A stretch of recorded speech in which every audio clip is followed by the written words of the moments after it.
ఎప్పుడూ చెప్పే routine topic కాకుండా ఈరోజు కొంచెం నాకు తెలిసింది చెప్తాను. మీ లైఫ్‌లో ఏదైనా మార్చాలనుకుంటే, అయ్యో! ఇలా జరగకపోయి ఉండాల్సింది అని అనుకుంటే దాన్ని ఎలా మార్చుకోవాలి అంటే, మనం టీవీ చూస్తున్నప్పుడు ఏదైనా ఛానల్‌లో మనకు నచ్చనిదొస్తే టీవీ ఛానల్‌ని ఎలా చేంజ్ చేసుకుంటామో, మనం నచ్చింది చూసేలాగా అలా మనకు వచ్చిన ఆలోచనలు చేంజ్ చేసుకోవచ్చు. అంటే ఎప్పుడూ నెగెటివ్ ఆలోచనలు గాకుండా పాజిటివ్‌గా ఎక్కువగా ఆలోచిస్తే ఇప్పుడు సపోజ్ మీకేదైనా కావాలనుకుంటే ఇది జరిగితే బాగుండు అని అనుకోకుండా అది జరిగింది, అది నాకొచ్చినప్పుడు ఎలా ఫీల్ అవుతాను అనేది ఆలోచించండి. ఇది నేనేం సోది చెప్పట్లేదు.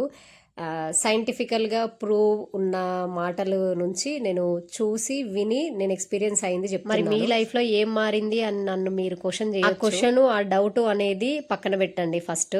ఆలోచన విధానాన్ని మార్చుకోండి. జస్ట్ ఒకసారి ట్రై చేసి చూడండి. మీకే ఆ చేంజ్ తెలుస్తుంది.